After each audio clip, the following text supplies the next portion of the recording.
तो देखो, last class में हम लोगों ने एक्सरसाइज 8.2 को सॉल्व करने का कुछ इंट्रोडक्शन बेसिक टेबल देखा है ना, कि आखिर sine 30 degree, sine 45 degree, sine 90 degree, है ना, अलग अलग जो फंक्शंस की डिग्रीज हैं, है ना, उसकी वैल्यूज अलग अलग क्या होती है।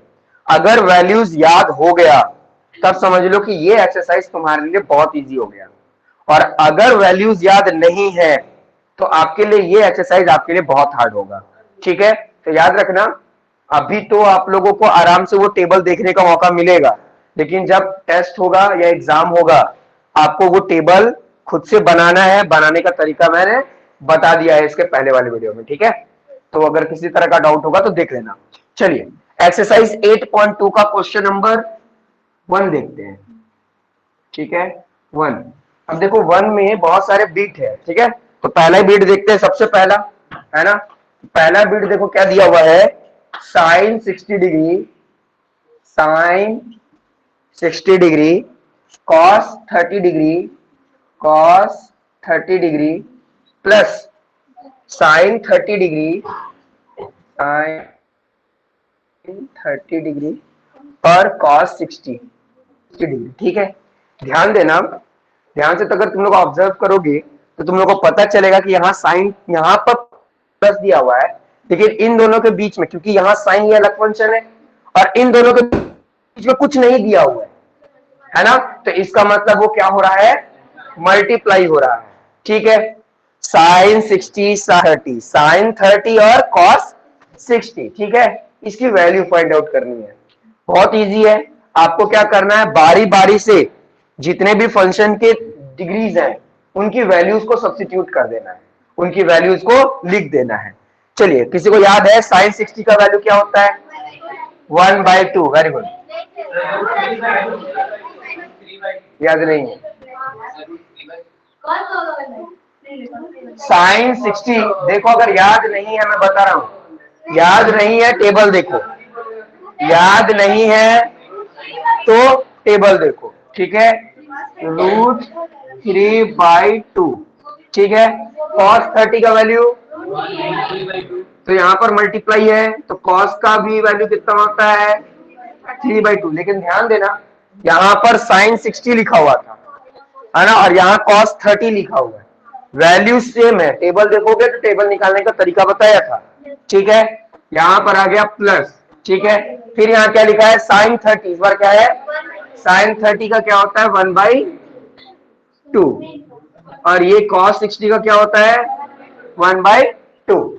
बात समझ में आ रहा है। अभी ने हम लोग क्या किए, टेबल को देख करके या टेबल को याद करके, है ना, हम लोगों ने वैल्यू को क्या कर दिया, सब्स्टिट्यूट कर दिया, जो भी उसकी वैल्यूज थी वो वैल्यूज हम लोगों ने लिख दिया। अब जनरल जो हम लोग क्वेश्चन सॉल्व करते हैं वैसे सॉल्व करेंगे। तो ध्यान देना, ये दोनों मल्टीप्लाई हो रहा है तो इसको यहां मल्टीप्लाई करेंगे, ये दोनों मल्टीप्लाई हो रहा है, दोनों यहां मल्टीप्लाई करेंगे, उसके बाद ऐड करेंगे।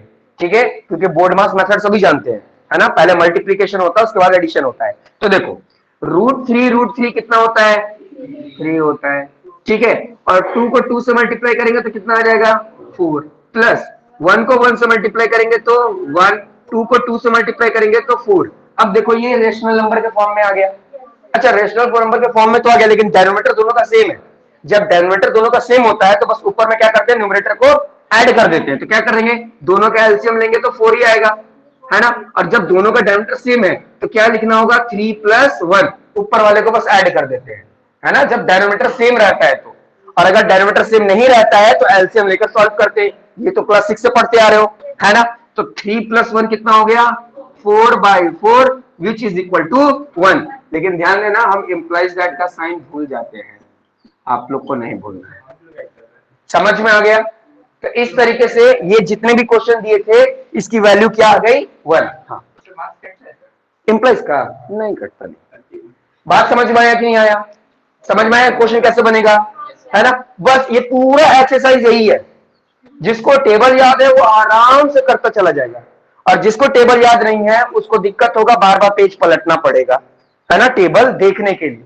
और नहीं तो कुछ ऐसे भी बच्चे होंगे जिनको याद होगा कि आखिर वो टेबल बनता कैसे है, तो पहले वो कॉपी में अपना बना लेंगे फटाफट, है ना। जैसे क्या होता है बोर्ड एग्जाम में, जैसे ये क्वेश्चन दिखा उनको, तब तो याद तो किए नहीं है, इसलिए वो क्या करते हैं, तुरंत फटाक से क्या बनाते हैं, टेबल बना लेते हैं किनारे में। नहीं, कोई नहीं काट सकता। क्यों काटेगा? ऐसा नहीं बताया जा सकता, क्योंकि कभी भी सीबीएसई पूरी तरीके से वेटेज नहीं बताता है, अप्रोक्स बताता है। अप्रोक्स अगर तुम देखोगे तो ट्रिग्नोमेट्री दोनों मिला करके 20 मार्क्स रहता है। समझ में आया? तो ट्रिग्नोमेट्री पूरा यही नहीं ना देता है, आइडेंटिटी भी तो है। समझ में आया? 15 से लेकर 20 मार्क्स रहता है। बात समझ में आया कि नहीं आया? आ रहा समझ में? चलिए कुछ और देख लेते हैं इसका। अच्छा मैं क्वेश्चन नंबर 3 बता देता हूं, क्योंकि 2 एकदम सिमिलर है। ठीक है, 2 एकदम सिमिलर है, तो मैं बताऊंगा 3। तो देखिए यहां पर मैं बता देता हूं 3। ठीक है, 2 आप लोग देख लीजिएगा, 3 मैं बता देता हूं। देखो यहां पर क्या लिखा हुआ है, cos 45 अपॉन क्या दिया हुआ है, sec 30 degree plus cosec 30 degree, cosec 30 degree. ठीक है, तो देखो क्या करेंगे, cos 45 की वैल्यू है ना, cos 45 की वैल्यू क्या है, तुम लोग टेबल भी देखकर गलती हमको लगता है, 1/√2 1/√2 अपॉन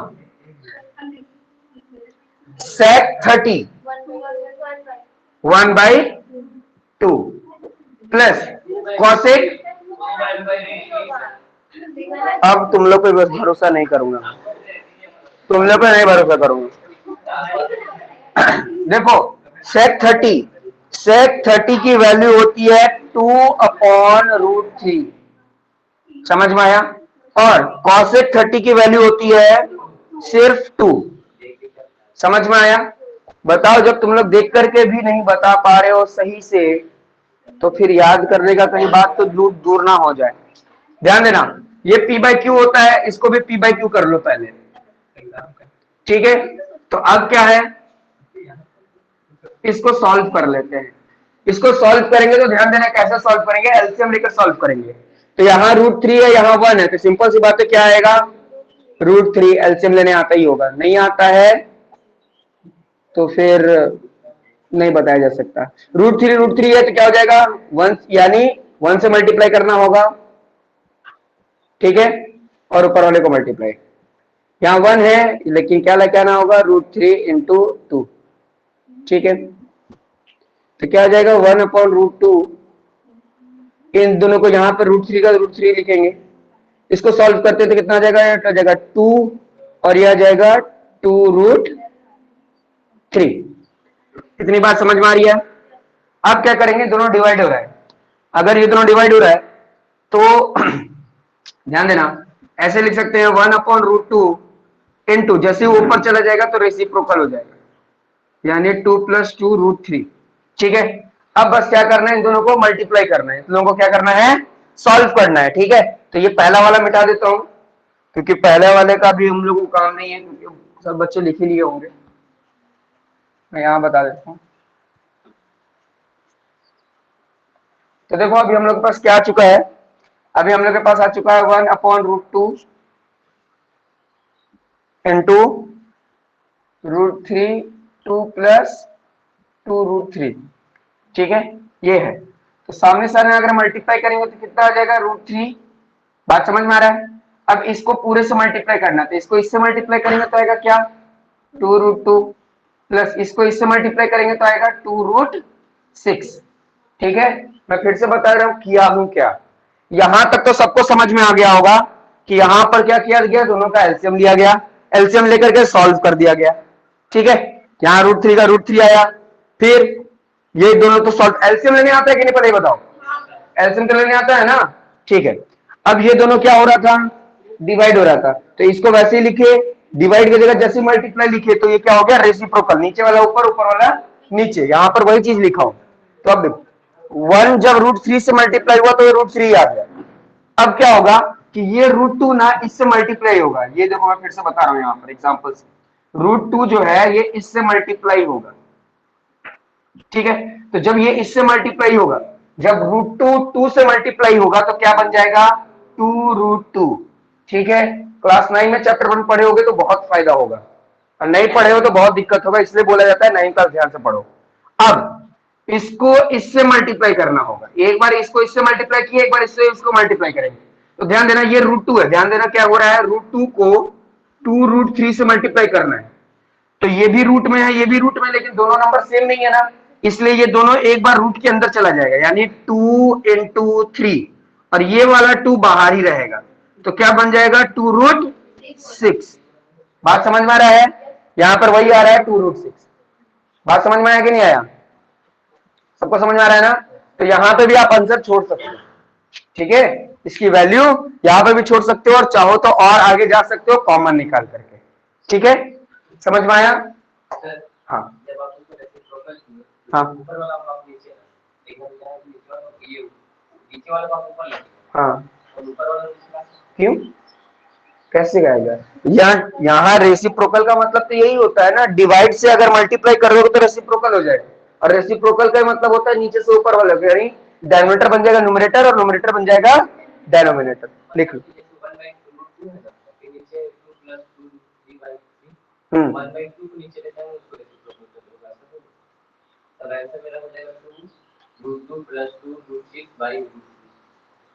नहीं, उसको नीचे नहीं लाते, नीचे लाने का मतलब है डिवाइड, डिवाइड नहीं हम लोग मल्टीप्लाई कर रहे हैं।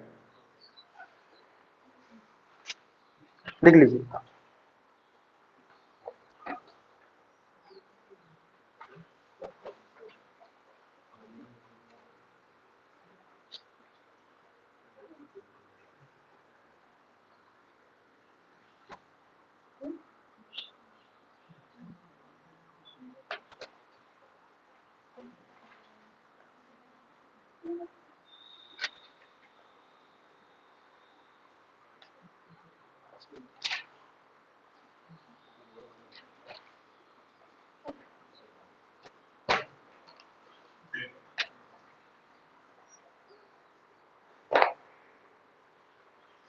देखिए, इसको रैशनलाइज डायनोमीटर भी किया है, इसके बाद इतना लिख लीजिए, उसके बाद बताता हूं।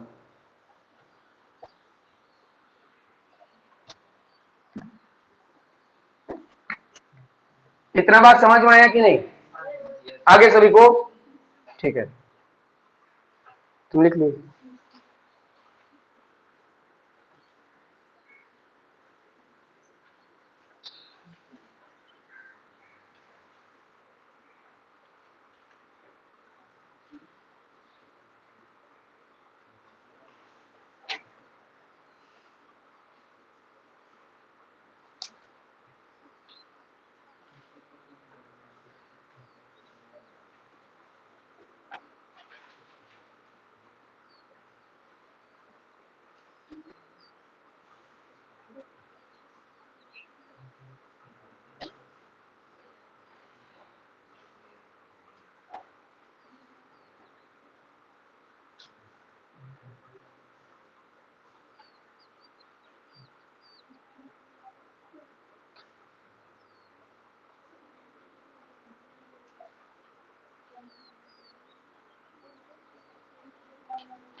अभी रैशनलाइज डायनोमीटर बाकी है, ठीक है, क्योंकि नीचे क्या है, नीचे रूट है, ठीक है।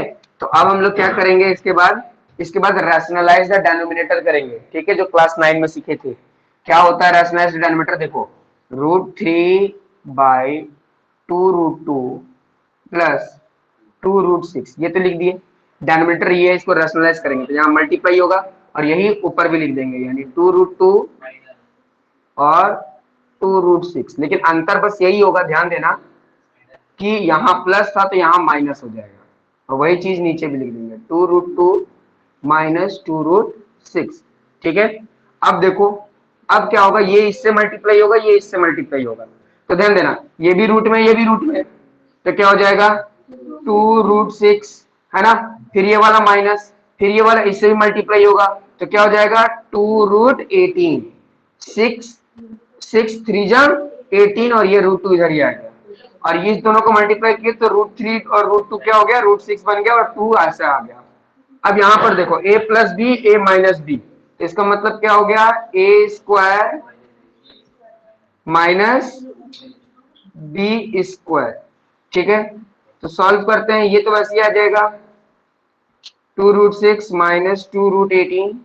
अब देखो ध्यान देना, इसका स्क्वायर है ना, इसका क्या है, स्क्वायर है, तो कैसे सॉल्व होता है ये देखो, लिखा हुआ है ना 2√2 इंटू 2√2, यही तो हुआ स्क्वायर ना। तो देखो 2 2 जा कितना होता है 4 और √2 क्या होता है 2, तो आंसर कितना आ गया 8, यानी इसके जगह हम लोग क्या लिख सकते हैं 8 माइनस। अब इसको देखो है ना, इसको मिटाऊंगा। अब देखो यहां पर क्या है, यहां पर भी स्क्वायर है, ठीक है, तो क्या है देखो 2√6 इंटू 2√6, तो 2 2 जा कितना होता है 4 और √6 क्या होता है 6, तो 4 6 जा 24।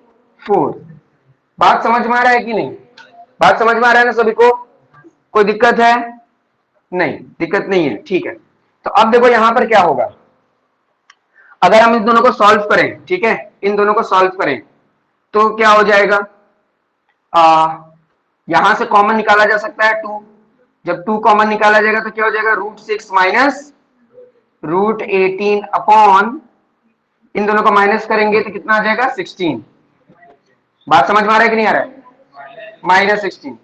ठीक है, अब यहां पर ध्यान देना, ये 16 और ये 2 कैंसिल हो जाएगा, तो कितना आ जाएगा, ये आ जाएगा √6 माइनस √18 अपॉन -8, है ना, नीचे माइनस है ना, नीचे माइनस नहीं रहता है, अगर ऊपर लेकर जाएंगे तो क्या हो जाएगा, जो प्लस था वो माइनस हो जाएगा, ये प्लस था ये हो जाएगा -6 और जो माइनस था वो हो जाएगा +8। ठीक है, ये भी आप आंसर लिख सकते हो। बात समझ में आ रहा है, समझ में आया कि नहीं, नफीसा सना समझ में आया, सना समझ में आया,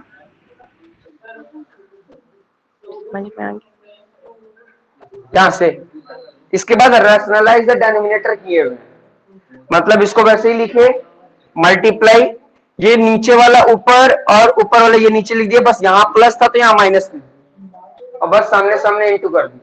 जो क्लास 9 में रैशनलाइज द डिनोमिनेटर सीखे थे ना, वही तुमको समझ में आया, पक्का तुमको आया, तुमको, तुम लोगों को उधर पीछे समझ में आया, तुम लोगों को सबको समझ में आया, तुम लोगों को,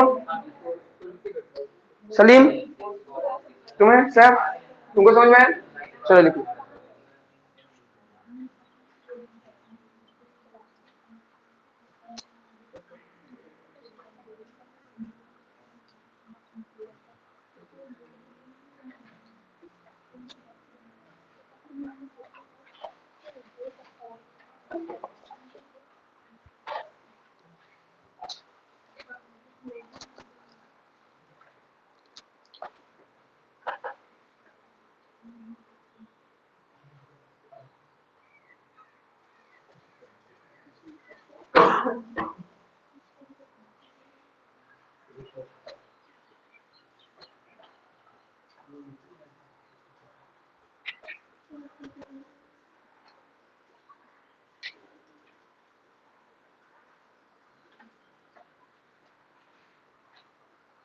किसी को डाउट है तो फिर से पूछ लो, हम फिर से बता देंगे, किसी को डाउट नहीं है,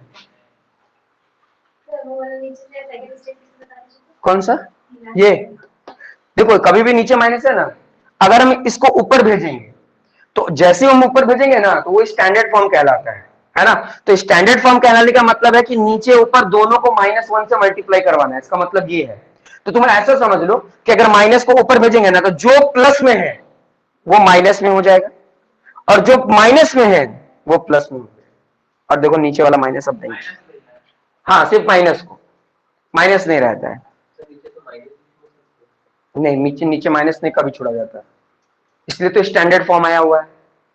स्टैंडर्ड फॉर्म आने का मेन कारण क्या है, यही कारण है कि डिनोमिनेटर को कभी भी रूट में नहीं रखना है और डिनोमिनेटर को कभी माइनस में नहीं रखना है। ठीक है, जीरो नहीं रहा तो नॉट डिफाइंड हो जाएगा।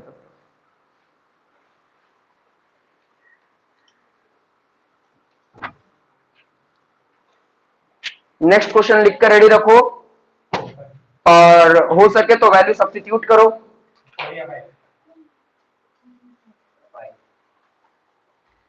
फोर तो इजी है, फोर तुम लोग बनाओगे। फाइव,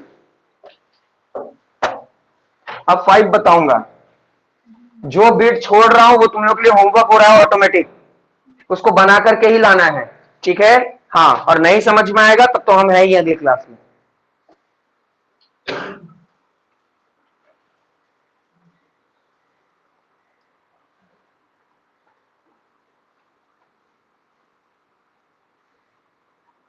मिटा दे इसको, हो गया।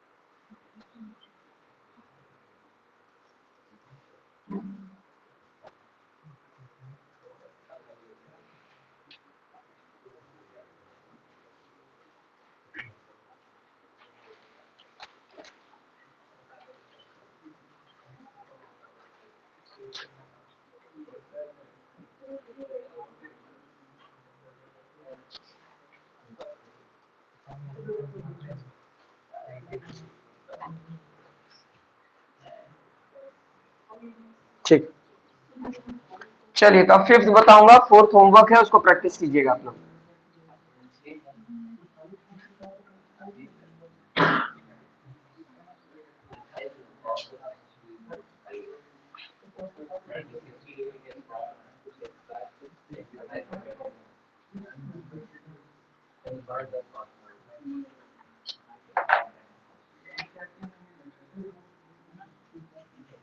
तो देखिए फिफ्थ क्वेश्चन क्या दिया है क्वेश्चन नंबर 1 के अंदर।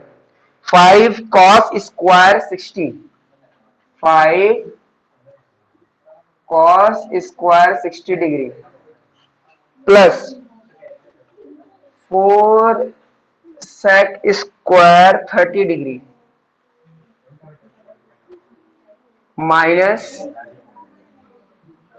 Minus tan square 45। ठीक है, upon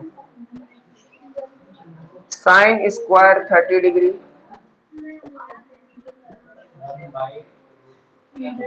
plus cos square 30 degree. ठीक है, ये क्वेश्चन है। देखो ये क्वेश्चन कैसे बनेगा, ध्यान देना। कभी भी स्क्वायर जो लगता है, कोई कभी भी स्क्वायर लगेगा तो थीटा पे नहीं लगाएंगे हम लोग, हमेशा फंक्शन पे लगाएंगे। ठीक है, अब देखना कैसे ये बनेगा। ये 5 इसके साथ है, यहाँ पे कुछ नहीं है, इसका मतलब क्या हो रहा है, मल्टीप्लाई हो रहा है ना। अब हम लोग को करना है वैल्यू सब्स्टिट्यूट। तो देखो 5 का हम 5 लिखे यहां पर। ठीक है, कॉस, तो कॉस 60 की वैल्यू क्या होती है, 1/2 होती है कॉस 60 की वैल्यू। ठीक है, 1/2, लेकिन कॉस पे लगा हुआ है स्क्वायर, इसलिए यहां पर क्या लगा देंगे हम, स्क्वायर। यानी ये वाला काम हम लोग लिख दिए। 5 का लिखे 5, कॉस 60 की वैल्यू होती है 1/2 और उस पर लगा दिए स्क्वायर। बात समझ में आ रहा है कि नहीं आ रहा है। अच्छा, अब ये देखो ये प्लस का यहां प्लस लिख दे रहे। ठीक है, ये वाला प्लस यहां पर आ चुका है। ठीक है, अब देखो यहां पर लिखा 4, तो यहां लिख देंगे 4 मल्टीप्लाई हो रहा है सेक 30। तो सेक 30 की वैल्यू क्या है, 2/√3। ठीक है, और उसका स्क्वायर, यहां पर स्क्वायर है। ठीक है, ये वाला माइनस यहां पर। अब यहां पर लिखा हुआ है tan स्क्वायर 45, यानी tan 45 की वैल्यू क्या होती है, 1, तो 1 का स्क्वायर और इसको अपॉन में रख लेंगे। ठीक है, अब यहां पर लिखा हुआ है, देखो यहां पर कुछ भी नंबर आगे नहीं लिखा हुआ है, इसलिए हम लोग नंबर नहीं लिख रहे, डायरेक्ट साइन 30। तो साइन 30 का वैल्यू क्या होता है, 1/2 और उसका स्क्वायर। ठीक है, प्लस ये देखो cos 30 है ना, उसका स्क्वायर लगाना है, तो cos 30 की वैल्यू क्या होती है, √3/2 और उसका स्क्वायर। बताओ इतनी बात समझ में आएगी नहीं? हम लोगों ने किया ही कुछ नहीं, हम लोग तो बस वैल्यू को सब्स्टिट्यूट किए हैं और कुछ नहीं। तो अब देखो क्या करेंगे, अब हम लोग सॉल्व करते हैं। तो देखो 5 का यहां पर लिखेंगे 5 इंटू 1 का स्क्वायर होता है 1 और 2 का स्क्वायर होता है 4, ठीक है, प्लस ये 4 हो गया, इंटू 2 का स्क्वायर होता है 4 और √3 का स्क्वायर क्या होता है, सिर्फ 3, सिर्फ क्या होता है, माइनस 1 का स्क्वायर क्या होता है 1, ठीक है, यहां पर नहीं लिखता हूं। अच्छा यहां पर भी देखो 1 का स्क्वायर होता है 1, 2 का स्क्वायर होता है 4 प्लस √3 का स्क्वायर क्या होता है, सिर्फ 3 और 2 का क्या होता है 4। इतनी बात समझ में आई? किसी को डाउट है? किसी को डाउट नहीं है, ठीक है। नेक्स्ट स्टेप में देखो क्या करेंगे, ये इससे मल्टीप्लाई हो जाएगा तो क्या बन जाएगा, 5/4 प्लस 16/3 माइनस, अब देखो ये 1 है ना और ये p/2 के फॉर्म में, तो 1/1 कर लेंगे अपॉन, नीचे में तो वैसे ही रखेंगे क्या, 1/4 प्लस 3/4 यानी 4/4 ही हो जाएगा। यहां तो लिखना ही पड़ेगा ना, फिर आखिर ऊपर से जगह तो इतना ही तक है, फिर तो नीचे आएंगे। यहां समझ में आया कि नहीं? अब हम लोग क्या करेंगे, इसका लेंगे एलसीएम, ठीक है, इसका क्या लेंगे हम लोग, एलसीएम ले लेंगे। तो ध्यान देना, अगर 4, 3 और 1 इसका एलसीएम लेते हैं तो क्या आएगा 12, क्या आ जाएगा 12 आ जाएगा, ठीक है। और जैसे नॉर्मली जो सॉल्व करते हैं वही सॉल्व कर रहा हूं, ठीक है, ध्यान देना। तो वो कितना हो जाएगा, 3 इंटू 5 प्लस ये क्या हो जाएगा 4 इंटू 16 माइनस ये क्या हो जाएगा 12 इंटू 1, ठीक है। और नीचे में तो एलसीएम लेने की जरूरत ही नहीं है, वो तो डायरेक्ट हम लोग को पता है क्या होगा, 4/3 प्लस 1 है ना, या 1 प्लस 3 जो कि 4 ही हो जाएगा। बात समझ में आ रहा है कि नहीं आ रहा है? अब थोड़ा सा और सॉल्व करते हैं।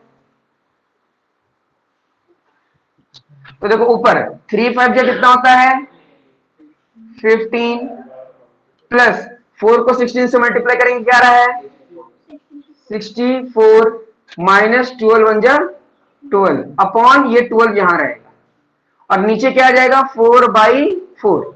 बात समझ में आ रहा है? अब देखो, अब इनको सॉल्व करते हैं, ध्यान देना, इसको क्या करेंगे सॉल्व करेंगे।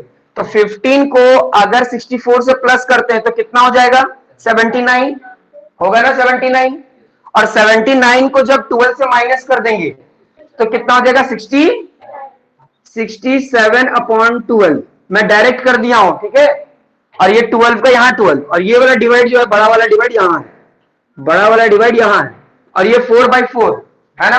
तो 4/4 को भी फिलहाल के लिए हम ऐसे ही रखते हैं, वैसे काट के हम 1/1 कर सकते थे, है ना, काट करके 1/1 हम इसको कर सकते थे, चलो कर ही देते हैं। तो इसको काट के क्या कर दिए 1/1, ठीक है। अब ये तो वैसे ही हो गया 67/12 इंटू, अब यहाँ डिवाइड था यहाँ मल्टीप्लाई किया तो क्या हो जाएगा रेसिप्रोकल। अब इसको रेसिप्रोकल करेंगे तो वैसे भी 1/1 है, तो पता ही नहीं चलेगा कि नीचे वाले को कौन ऊपर लिखे और ऊपर वाले को कौन सा नीचे लिखे। अब बस क्या करना है, सामने सामने मल्टीप्लाई करना है, यानी 67/12। छोटा हो रहा था तो कर देना था, नहीं हो रहा है तो छोड़ देना था। ला सकते हैं लेकिन p/q में रखो ना, एक तो पहले स्टेप बढ़ रहा है ना, ला सकते हैं, कोई गलत बात नहीं है। समझ में आया? समझ में आया कि नहीं आया? फिर से बता दें, सभी को समझ में आ गया ना कैसे ये सॉल्व करना है? आया समझ में तुमको, तुम लोगों को, उधर तुम तीनों को, तुम दोनों को, दरक्षा, साहिल, तुम लोगों को, नफीसा, सना, सना, यस सर। हाँ सर समझ। ठीक है, चलिए लिख लीजिए। यानी इसमें दो ही काम तो करना होता है, एक तो वैल्यू सब्स्टिट्यूट और दूसरा एलसीएम लेकर जनरली जो मैथ होता है बस वही करना है और कुछ है ही नहीं इस एक्सरसाइज में, इसलिए ज्यादा पूछता नहीं है ये एग्जाम में। सबसे ज्यादा पूछता है 6.4 से, सॉरी 8.4 से।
हाँ सिर्फ इंटू 1।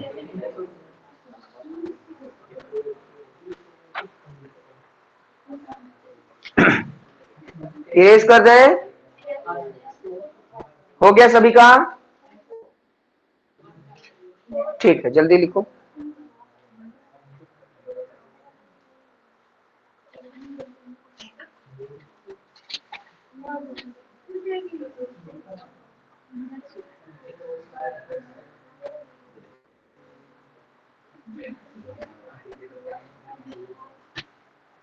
चलिए क्वेश्चन नंबर 2 का पहला बिट लिख के रेडी रखिए, और अगर आ रहा है तब तो बहुत अच्छी बात है, सिंपल सी बात है। क्वेश्चन अभी जो हम लोग बनाए उसी के जैसा है, वैल्यू सब्स्टिट्यूट करो और निकालना शुरू करो, इंतजार मत करो।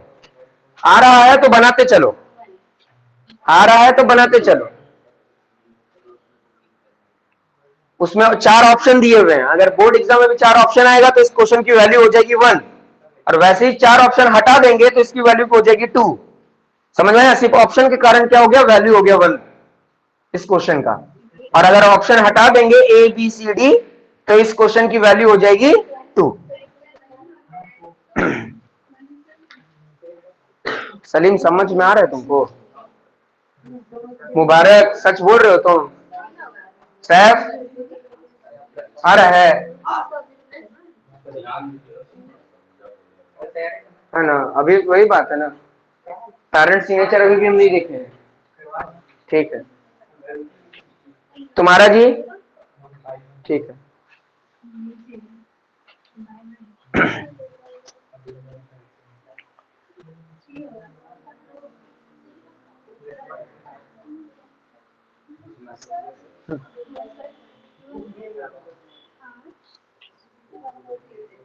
सिर्फ 10 था कि 10 स्क्वायर था?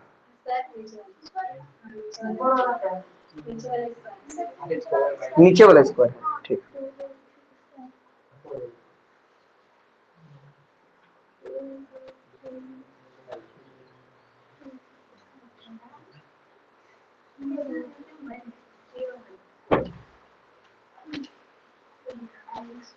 रैशनलाइज द डिनोमिनेटर करो।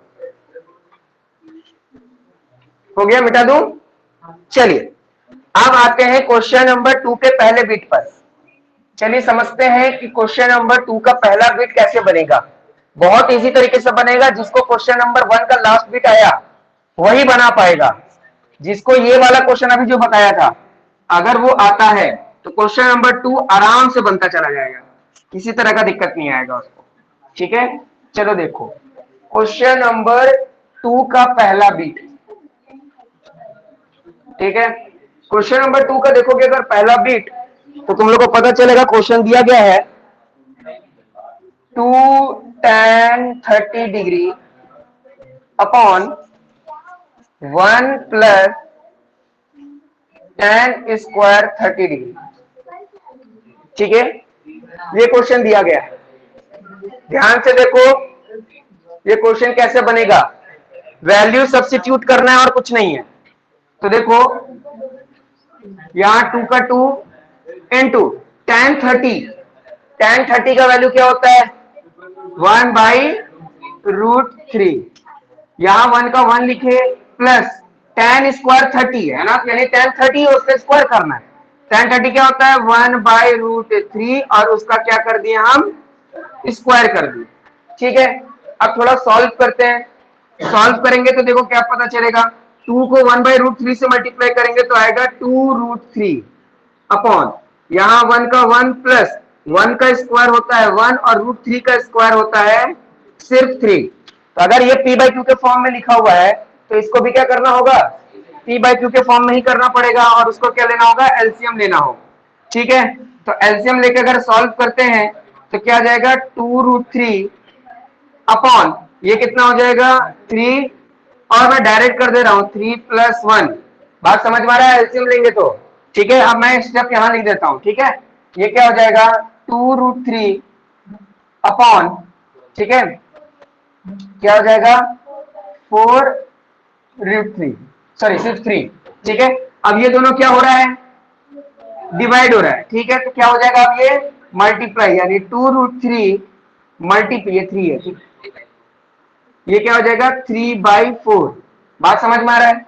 अब ध्यान देना यहां से ये 1 बार में यहां से ये 2 बार में कटेगा कि नहीं कटेगा, है ना। वैसे कटेगा तो ये भी, लेकिन तुम लोग को नहीं पता चलेगा किस तरीके से, क्योंकि इसके अंदर 2 रूट छुपा हुआ है। लेकिन मैं बताता हूं कैसे।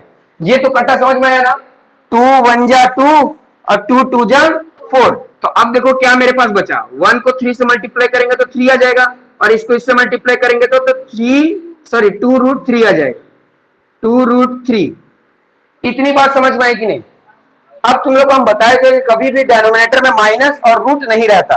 तो इसमें माइनस तो नहीं है चलो मानते हैं, लेकिन रूट तो है ना। तो अब क्या करना होगा रैशनलाइज द डिनोमिनेटर, यानी अब डिनोमिनेटर को रैशनलाइज करना होगा। तो 2√3 मल्टीप्लाई बाई मल्टीप्लाई। अब क्या है क्योंकि इसमें कहीं प्लस माइनस का साइन था नहीं कि तो उल्टा करेंगे, बस इसको क्या करेंगे ऊपर नीचे 2 बार लिख देंगे 2√3 और 2√3। इतनी बात समझ में आई कि नहीं। अच्छा अब देखो ये 3 है ये 2 है, क्योंकि यहां पर रूट तो है नहीं तो ये बाहर वाले से मल्टीप्लाई होगा तो कितना हो जाएगा 6√3। और यहां देखो क्या हो जाएगा 2 को 2 से मल्टीप्लाई करेंगे तो आएगा 4 और √3 को √3 से मल्टीप्लाई करेंगे तो कितना आएगा 3। ठीक है, तो 4 3 जा 12। बात समझ में आ रहा है। अब देखो यहां पर ये 1 बार में और ये 2 बार में तो कितना आ गया √3/2। अब ध्यान देना चारों ऑप्शन में देखो दिया होगा तो उसमें से आपको ढूंढना है कि कौन सा ऐसा है ना जिसकी वैल्यू √3/2 होती है। अगर तुम लोग देखोगे तो यहाँ 4 ऑप्शन दिया गया है ना, यहाँ 4 ऑप्शन दिया गया है। 4 ऑप्शन कौन कौन से देखो sin 60 cos 60 tan 60 और sin 30। समझ में आया। इन चारों में से किसी एक का वैल्यू सही है। अब तुमको सोचना है कि कौन सा ऐसा फंक्शन है जिसका थीटा या जिसका डिग्री √3/2 देता है उस चारों ऑप्शन में। तो तुमको पता चलेगा कौन सा वैल्यू है ए आंसर, यानी sin 60 डिग्री। उसी पर टिक लगा देना है ना। तो टिक तो ऐसे लगा ही नहीं पाएंगे जब तक बच्चा सॉल्व नहीं करेगा, तब तक कैसे नंबर लाएगा। हाँ कुछ बच्चों का हो सकता है वो है कि अक्कड़ बक्कड़ कर दे और नसीब सही काम करे तभी, नहीं तो जो अपने पे भरोसा करता है उसको पूरा क्या करना होगा सॉल्व करना होगा, तब उसको अल्टीमेटली पता चलेगा कि क्या आंसर आया और वो आंसर की वैल्यू किसकी होती है। बात समझ में आ रहा है कि नहीं आ रहा है। मैं वही बताया था कि अगर एमसीक्यू नहीं रहता तो ये क्वेश्चन 2 मार्क्स का हो जाता, लेकिन क्योंकि एमसीक्यू है तो ये कितना बन गया 1 मार्क्स का। नफीसा सना समझ में आया। हाँ सर।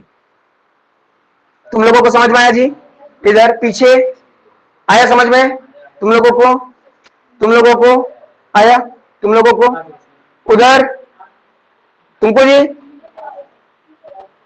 साहिल आया ना। चलिए नेक्स्ट वीडियो बनाइए आप लोग। अब हमको नहीं लगता कि कोई बीट तुम्हारे लिए हार्ड होगा। थर्ड वाला बताऊंगा, सिर्फ थर्ड बिट बताऊंगा, बाकी अगर बनाना है तो बना सकते हो जल्दी जल्दी, और नहीं तो सारा होमवर्क चला जाएगा। याद रखना, जो क्वेश्चन छोड़ रहा हूं वो होमवर्क कल चेक होगा सबसे पहले।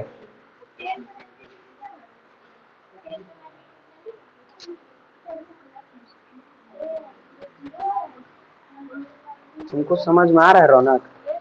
तू देख के लिख रही हो। ठीक है।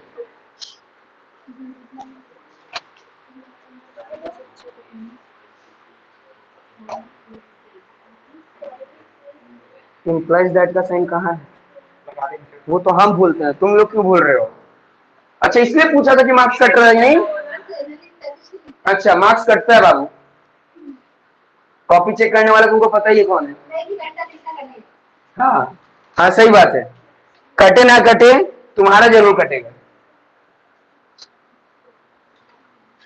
ये तो फैजान को पीछे छोड़ रहा है।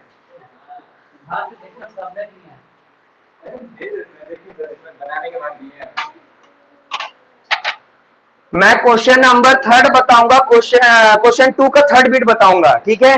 तो बचा सेकंड और फोर्थ, ठीक है? एकदम इजी है, वैल्यू सब्स्टिट्यूट करना है, बनाना है, सॉल्व करना है, और उसके बाद देखना है कि कौन सा ऑप्शन सही आ रहा है, ठीक है? डिनोमिनेटर में अगर एक भी रूट रहेगा तो आप उसको सॉल्व करोगे, ठीक है?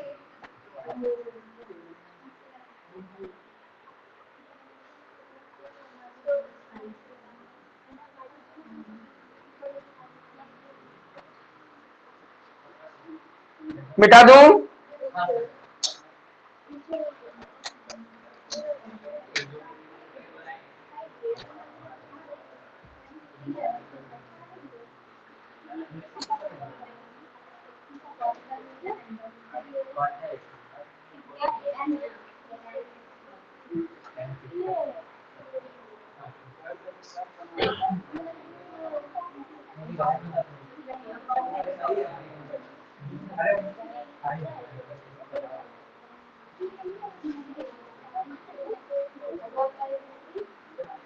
चलिए मिटा दूं? ठीक है, चलिए क्वेश्चन नंबर 2 का थर्ड बिट देखते हैं।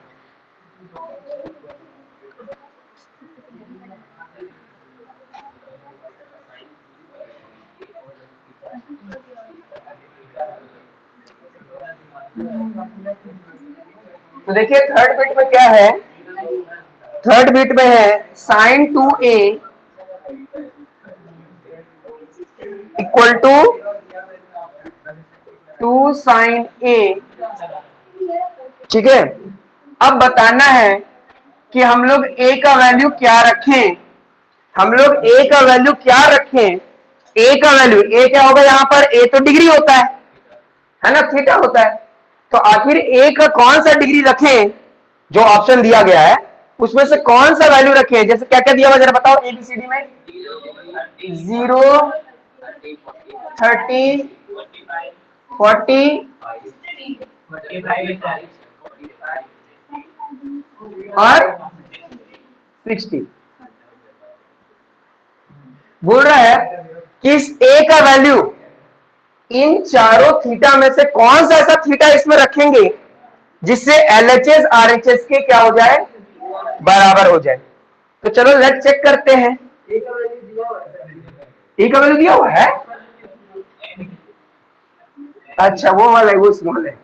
तो लेट ए इक्वल टू 0। पहले चेक करते हैं कि अगर ए का वैल्यू हम लोग 0 लेते तो क्या होता। अगर ए का वैल्यू 0 लेते तो क्या होता, तो ध्यान देना, मैं अब इसी को देखो ध्यान से। तो क्या होता है? Sign 2 multiply by 0। ए के जगह हम लोग कौन सा थीटा ले लिया है? 0 equal to 2 multiply by sine 0 degree. यही होता कि नहीं होता? अच्छा, थोड़ा सा और सॉल्व करते हैं। तो साइन 2 इंटू 0, 0। बात समझ में आ रहा है? इक्वल टू 2 साइन 0 डिग्री, ठीक है? तो ध्यान देना, साइन 0 डिग्री की वैल्यू क्या होती है? 0 होती है। और यहां 2 इंटू साइन 0 की वैल्यू क्या होती है? 0 होती है। तो 0 इक्वल टू 0, यानी पहला ही ऑप्शन सही। हम लोग को चेक करने की जरूरत ही नहीं। हाँ, ऑप्शन रहता तो हमारे पास ये चारों या पांचों डिग्रीज है ना, सबको एक एक करके चेक करना पड़ता है।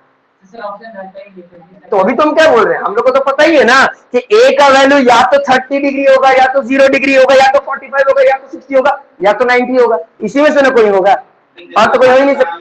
हाँ, एक मार्क्स, एक मार्क्स। सॉल्यूशन ही कितना बड़ा है वो तो देखो।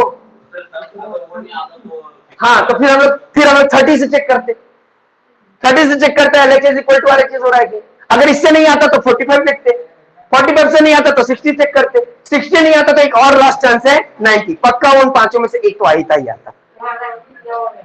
नहीं दिया हुआ, लेकिन हम बता रहे हैं कि अगर मान लो कि किसी की जगह ये होता तो हम लोग पहले वाला चेक। ये समझ में आया कि नहीं, जल्दी बताओ। आगे ना समझ में कैसे बना? ठीक है, नफीसा, सना।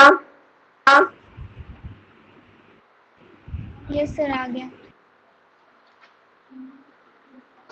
सना, तुमको आया? हाँ सर। ठीक है।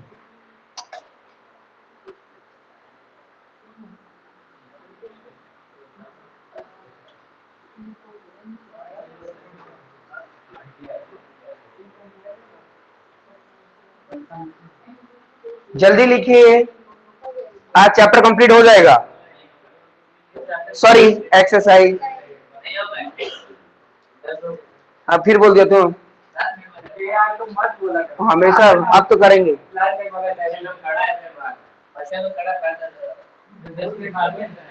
उन लोग को बोल दो उस रूम में बैठने के लिए, बगल वाले। झूठा नहीं तो सब एक से एक झूठा। नहीं, वो लोग यहीं पर आ जाता है, आंगन में नीचे रहता है। उन लोग को बोलना पड़ेगा। चलिए मिटा दे। आ रहा है सभी को समझ में? तो क्वेश्चन नंबर 1 और क्वेश्चन नंबर 2 तुम लोग को समझा दिया। आई थिंक तुम लोग को समझ में अभी आ गया होगा। चलिए, तो आते हैं क्वेश्चन नंबर 3 पे। 3 बता दिए थे, नहीं वो तो 2 का 3 बताए थे। अब क्वेश्चन नंबर 3 बताएंगे, क्योंकि उसके बाद तो सब इजी है ना, बना लोगी ना।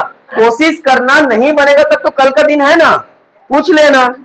चलिए, ये देखिए क्वेश्चन नंबर 3 बहुत इंपॉर्टेंट है, ध्यान देना। जो बच्चे स्टैंडर्ड लेंगे या जो बच्चे बेसिक लेंगे, स्टैंडर्ड वाले बच्चे और बेसिक वाले बच्चे दोनों के लिए मोस्ट इंपॉर्टेंट क्वेश्चन है। इस एक्सरसाइज का सबसे ज्यादा क्वेश्चन आने वाला जो ये है, यही है। ठीक है, देखो क्या लिखा हुआ है, tan a प्लस बी की वैल्यू दी गई है कितनी, √3। और बोला जा रहा है कि tan a माइनस बी उसकी वैल्यू दी गई है 1/√3। ठीक है, अब बोल रहे हैं ना कि a प्लस बी की वैल्यू, देखो उसके आगे जो लिखा हुआ है वो बोल रहा है कि a प्लस बी की वैल्यू 0 से ज्यादा होगा, 90 से कम होगा। 0 से ज्यादा होगा और 90 से कम होगा, a और b को प्लस करेंगे तो। और दूसरी बात ये भी बोल रहा है कि a बड़ा होगा b से, a बड़ा होगा b से। ठीक है, वो जब हम लोग सॉल्व करेंगे उसमें अच्छे से समझ में आएगा। अब मेरी बात को ध्यान से समझो, ये हमारे पास क्वेश्चन दिया गया है ना। क्वेश्चन वाले बोल रहे हैं कि अगर तुम a और b का वैल्यू निकालोगे, जब भी a का वैल्यू और b का वैल्यू निकलेगा, a का वैल्यू और b का वैल्यू निकलेगा, अगर उन दोनों को ऐड करोगे, उन दोनों को क्या करोगे, ऐड करोगे, तो देखना कि उसकी वैल्यू 0 और 90 के बीच में लाई करेगी। या तो 0 भी हो सकता है, या तो 90 भी हो सकता है, या तो 90 के बीच का होगा, 0 तो नहीं हो सकता। ठीक है, और दूसरी बात क्या बोला गया है कि a का वैल्यू ना b से बड़ा होगा, यानी इसमें a बड़ा होगा और b छोटा होगा जब भी इसका आंसर निकालोगे। तो इतनी बात समझ में आई कि नहीं, आ गया ना। अब इसको सॉल्व करते हैं। देखो कैसे सॉल्व करना, बहुत इजी है, ध्यान देना। मैं क्या लिख रहा हूं, मैं tan a का tan a प्लस b लिखा इक्वल टू, अब क्योंकि यहां पर tan है ना, तो tan का ही कोई ऐसा थीटा है जिसकी वैल्यू √3 होती है, 60। तो हम यहां लिख देंगे tan 60। ध्यान देना, क्योंकि यहां tan था ना, तो हम लोग tan के ग्रुप से ही चेक किए। यहां पर अगर cos होता तो cos के ग्रुप से चेक करते कि cos का कौन सा ऐसा थीटा है, कौन सी ऐसी डिग्री है जो √3 लाकर दे देती है। ठीक है। अच्छा यहां पर भी देखो, तो यहां से क्या पता चलेगा, tan a माइनस बी। अब ये सोचो कि 1/√3 कौन देता है tan में, tan 30 डिग्री। बात समझ में आ गया ना, कैसे सब्स्टिट्यूट करना है, कैसे वैल्यू सब्स्टिट्यूट करना है, समझ में आ गया। अच्छा इतना बच्चा अगर पूरा आंसर भी लिख देगा, पूरा आंसर बना भी देगा, तो उसको हाफ मार्क्स काट लिया जाएगा। अब बोलोगे सर क्यों, क्योंकि वो किनारे पे नहीं बताया कि tan 60 की वैल्यू होती है √3 और tan 30 की वैल्यू होती है 1/√3। ये आपको किनारे बताना ही होगा। बात समझ में आ गया, इसी से हम लोग वैल्यू को सब्स्टिट्यूट किए। अच्छा यहां भी tan है, यहां भी tan है, तो इसका मतलब ये दोनों वैल्यू भी बराबर होगा। जब ये दोनों सेम है तो ये दोनों भी सेम ही होगा, मतलब बराबर ही होगा। ठीक है, तो हम लोग ऐसा लिख सकते हैं कि a plus B equal to 60 degree. ये हमारा इक्वेशन 1 हो गया। बात समझ में आ रहा है। सिमिलरली यहां पर देख लो, हम लोग क्या लिख सकते हैं, a minus B equal to 30 degree. tan नहीं लिखे दोनों में, tan नहीं लिखे हैं, ठीक है, बस वैल्यूज लिखे। समझ में आ गया, ये कितना हो गया, ये इक्वेशन 2 हो गया। बात समझ में आ रहा है। अब क्योंकि हम लोग थर्ड चैप्टर नहीं पढ़े हैं तो थोड़ा सा दिक्कत हो सकता है, थर्ड चैप्टर नहीं पढ़े इसलिए थोड़ा सा दिक्कत हो सकता है। अदरवाइज वैसे भी हम लोग पहले भी लीनियर इक्वेशन इन 2 वेरिएबल पे जैसे पढ़े हुए हैं तो हम लोग को आता ही होगा। तो देखो पहला इक्वेशन और दूसरे इक्वेशन को ऐड करेंगे, ठीक है, एडिंग इक्वेशन 1 एंड 2। तो देखो कैसे ऐड हो रहा है, पहले वाले को वैसे लिख दिए a plus B equal to 60 degree और दूसरे वाले को उसके नीचे लिख दिए a minus B equal to 30 degree, है ना। और इसको क्या कर रहे थे, ऐड कर रहे थे, है ना, इसको क्या कर रहे थे, ऐड कर रहे थे। थर्ड चैप्टर में भर भर के ये चीज सीखना है आप लोगों को, substitution method, cross multiplication method, ठीक है, आपको एलिमिनेशन मेथड, तीनों मेथड आपको समझना है। एक और मेथड होता है लास्ट में, रिड्यूस मेथड, ठीक है। तो ये थर्ड चैप्टर में था, लेकिन हम लोग सेकंड पढ़ने के बाद डायरेक्ट 8 आ गए, इससे थोड़ा सा दिक्कत हो सकता है। क्या किए, पहला वाले को यहां लिखे, दूसरे वाले को उसके नीचे लिखे, ठीक है। अब देखो यहां भी प्लस में a है, यहां भी प्लस में a है, तो प्लस a यानी कितना a हो जाएगा, 2a। लेकिन यहां देखो एक माइनस में है और एक प्लस में है, तो ये क्या हो जाएगा, कैंसिल हो जाएगा। इक्वल टू ये 60 है और ये 30 है, तो कितना हो जाएगा, 90। अब 2 और a आपस में मल्टीप्लाई हो रहा है, उधर आके क्या हो जाएगा, डिवाइड हो जाएगा। तो हम बोल सकते हैं कि a equal to 90/2 which is equal to 45 degree. हमको ये पता चल गया कि a की वैल्यू कितनी है, 45। अगर a का वैल्यू 45 है तो b का वैल्यू तो 45 से कम होना चाहिए, तभी मेरा आंसर सही होगा, अदरवाइज गलती हो जाएगा। अब देखो a की वैल्यू हमको पता चल गई, मान लो कि इसको इक्वेशन 3 मान लेते हैं, ठीक है। अब ये जो भी आंसर आया ना, जो भी आंसर आया उसको या तो इस पे प्लॉट करो या तो इस पे प्लॉट करो, किसी में प्लॉट करो आंसर सही आ जाएगा। तो पहले वाले पे करते हैं, है ना। तो हम क्या लिखेंगे, देखो यहां पर हम लिखेंगे पुटिंग द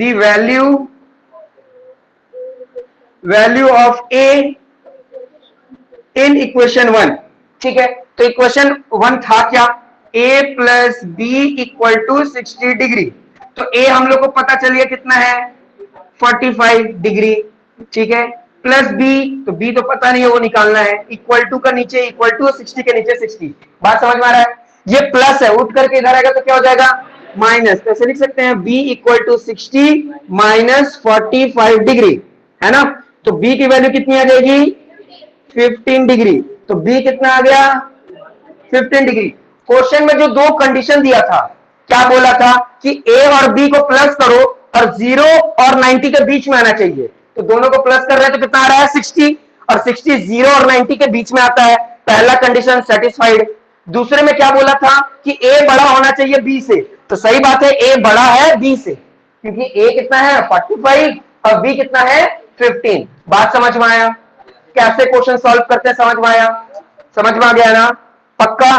किसी को डाउट है, मैं फिर से बताता हूं। ये देखो ये क्वेश्चन दिया गया था, यहां पर √3 ढूंढेंगे tan का ही, अगर यहां cot होता तो cot का ढूंढते, cosec होता तो cosec का ढूंढते।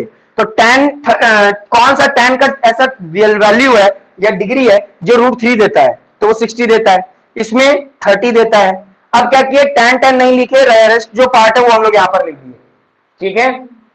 यहां पर भी वैसे ही लिखे, एक इक्वेशन 1 हो गया, एक इक्वेशन 2 हो गया, दोनों इक्वेशन को क्या कर रहे हैं, एडिंग, एडिंग इक्वेशन 1 2, तो इसको हम लोग यहां लिखे और इसको हम लोग यहां लिखे, ठीक है। आगे में ऐड लगा दिए, यानी ऐड हो रहा है, तो यहां पे भी देखो आगे प्लस का साइन है, यहाँ प्लस का साइन है, प्लस प्लस यानी दोनों को प्लस करना है, a प्लस ए 2a, इन दोनों को माइनस कर दिया क्योंकि एक माइनस में था एक प्लस में था, कैंसिल हो गया, इक्वल टू के नीचे इक्वल टू, 60 और 30 को ऐड किया तो हो गया 90, 2 और a को मल्टीप्लाई हो रहा था, इधर आके क्या हो गया, डिवाइड हो गया, डिवाइड किया तो a का वैल्यू हमको पता चल गया 45।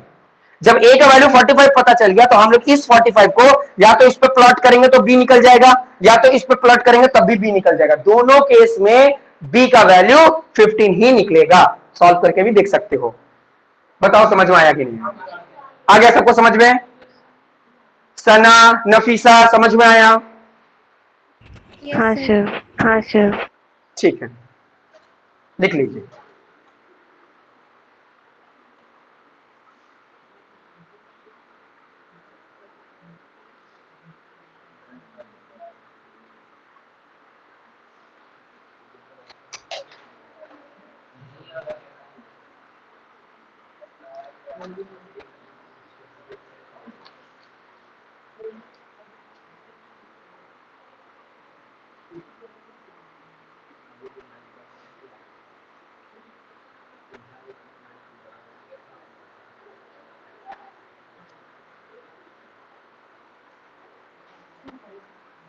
अब तो ट्रू फॉल्स है, बहुत इजी भी है ट्रू फॉल्स।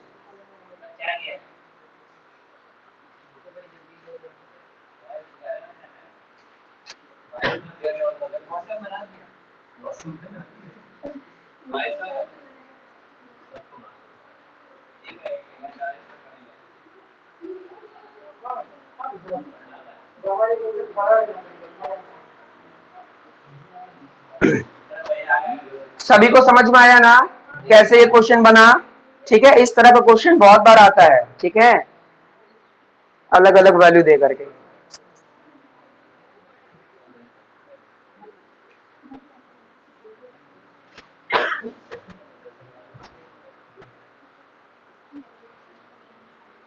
मिटा दे,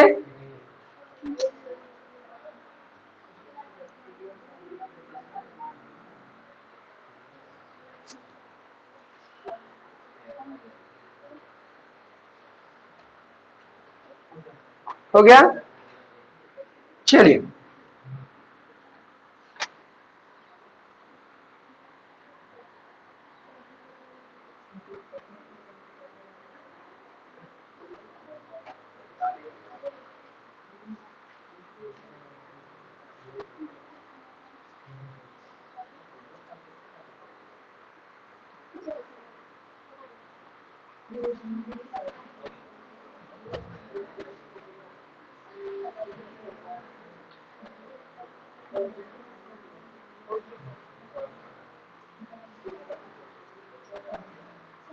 चलिए ट्रू फॉल्स समझते हैं, लास्ट इस एक्सरसाइज का लास्ट, ठीक है। ट्रू फॉल्स समझते हैं और जस्टिफाई करते हैं आंसर को, ठीक है। ध्यान दो क्या क्या दिया हुआ है, क्वेश्चन नंबर 4 जो कि ट्रू फॉल्स बताना है हमें, ठीक है। ध्यान दो क्वेश्चन क्या दिया हुआ है, ध्यान दो क्वेश्चन लिखा हुआ है, साइन ए, साइन ब्रैकेट में a plus B always equal to sine A plus sine B. देखो क्या बोल रहा है कि पहला बिट में कि अगर साइन ब्रैकेट में a प्लस बी कर ले या फिर sine a plus sine B कर ले तो आंसर हमेशा क्या आएगा, सेम आएगा। तो अब ये ट्रू है कि फॉल्स है वो कैसे पता चलेगा, देखो अगर मान लो सपोज दैट कि हम a का वैल्यू ले लेते हैं 30 डिग्री और b का वैल्यू ले लेते हैं 60 डिग्री, सपोज दैट, है ना, सपोज दैट ऐसा किए, ठीक है। तो अब क्या बन गया, बन गया साइन a का मतलब कितना हो गया 30 डिग्री प्लस 60 डिग्री, और यहां क्या हो जाएगा, साइन a हो जाएगा 30 डिग्री और साइन b कितना हो जाएगा 60 डिग्री। बात समझ में आ रहा है, अच्छा इसको सॉल्व करते हैं तो क्या हो जाएगा साइन 90 डिग्री। अब यहां पर एक बार एक स्टेप फिर से लिख देते हैं, साइन 30 प्लस साइन 60। अब देखो साइन 90 की वैल्यू क्या होती है, साइन 90 की वैल्यू 1 है, ठीक है। साइन 30 की वैल्यू 1/2 2 प्लस साइन 60 की वैल्यू √3/2। तो किसी भी एंगल में वो लास्ट में 1 नहीं बनेगा, है ना। करके भी देख लो। तो यहाँ पर क्या आ रहा है 2, यहाँ पर एलसीएम लेंगे तो 1 प्लस √3 आएगा, और नीचे तो रूट है नहीं कि जो रचना का डेरिवेटिव करेंगे। तो क्या ये 1 प्लस √3/2 के बराबर है? नहीं है। तो ये जब नहीं है तो ये स्टेटमेंट क्या होगा? फॉल्स। बात समझ में आ रहा है कि नहीं आ रहा है? रीजन समझ में आया ना। वो ये बोला था कि अगर ब्रैकेट में a प्लस बी ले लो और a और b को अलग कर दो तो क्या देखो दोनों का वैल्यू बराबर आएगा? नहीं आएगा। हम लोग लेट कर लिए, हम लोग ऐसा मान लिए कि चलो a का वैल्यू 30 है, b का वैल्यू 60 है, ऐसा मान लिए। तो जब यहां पर वैल्यू को सब्स्टिट्यूट किए तो पता चला साइन 90 की वैल्यू 1 आ रही है, और साइन 30 प्लस 60 दोनों को अगर ऐड कर रहे हैं तो वो 1 नहीं आ रहा, कुछ और आ रहा है ना। तो अलग करके लिखोगे तो उसको अलग वैल्यू आएगा, दोनों को ऐड करके लिखोगे तो आंसर अलग आएगा। तो इसलिए क्या हो गया? स्टेटमेंट फॉल्स हो गया। ठीक है, नहीं बनाने का कोई जरूरत नहीं, हमको समझाना था इसलिए हमको बताना पड़ा। तो जस्टिफाई आपको अपने तरीके से करना है, ये तो हम समझाए हैं, आपको अपने हिसाब से कोई वैल्यू लेना है, छापना थोड़ी ना यही। ठीक है, चलिए नेक्स्ट देखिए क्या बोल रहा है। The value of sine theta increases with theta increases. अब इसको टेबल देखोगे तभी पता चलेगा। टेबल ये बोल रहा है, टेबल देखने के लिए बोल रहा है कि अगर साइन थीटा जैसे जैसे बढ़ रहा है, जैसे जैसे थीटा बढ़ रहा है यानी डिग्री बढ़ रहा है, वैसे वैसे साइन का भी बढ़ रहा है। एकदम सही बात है, एकदम सही। 0 था, फिर आगे गया तो हाफ हो गया, और फिर आगे गया तो 1 हो गया, है ना। तो पहले कम था और जैसे जैसे आगे गया वैसे वैसे नंबर ज्यादा हो गया। और थीटा में भी देखो, पहले थीटा था, पहले थीटा 0 था और अब थीटा कितना हो गया? अभी बढ़ रहा है, तो साइन का वैल्यू भी बढ़ रहा है। तो सेकंड का आंसर क्या हो जाएगा? ट्रू। थर्ड में देखो, थर्ड में क्या बोल रहा है? थर्ड में बोल रहा है कि the value of cos theta increases as theta increases. ये तो ध्यान देना, थीटा तो इंक्रीज हो रहा है लेकिन कॉस का जो वैल्यू है वो डिक्रीज हो रहा है। क्यों? क्योंकि देखो यहां पर 1 है, यहां पर 1 है, और आगे जाकर क्या हो गया? 0 हो गया, तो घट गया ना। वहां पर डिक्रीज बोलता तब ट्रू होता, लेकिन यहां पर क्या बोला है? दोनों टाइम पे इंक्रीज। समझ में आ रहा है? ट्रू फॉल्स समझ में आ रहा है? इसलिए आंसर क्या हो जाएगा? फॉल्स। चलिए फोर्थ देख लेते हैं इसका। Sine theta equal to cos theta all values. Sine का जितना भी थीटा देख लो और कॉस का जितना भी थीटा देख लो, दोनों का वैल्यू सेम है। ये बात गलत है, ये बात क्या है? फॉल्स है। क्योंकि साइन कॉस का सिर्फ 45 वाला थीटा सेम होता है, सिर्फ 45 वाला सेम होता है, बाकी सब क्या होता है? उल्टा होता है। लेकिन बुक वाला बोल रहा है कि देखो तो कि साइन का जितना भी थीटा है और कॉस का जितना भी थीटा है, क्या दोनों का वैल्यू सेम होता है? नहीं, सिर्फ साइन 45 का वैल्यू और कॉस 45 का वैल्यू सेम होता है। बात समझ में आया? तो ये भी फॉल्स हो गया। लास्ट देखो क्या लिखा हुआ है कि cot A is not defined for A. अगर हम लोग कॉट की वैल्यू यानी ए का वैल्यू अगर हम लोग 0 ले लें, 0, तो क्या वो नॉट डिफाइंड आएगा? है ना। तो ये सही बात है, नॉट डिफाइंड आएगा, इसलिए क्या हो गया? ये ट्रू हो गया।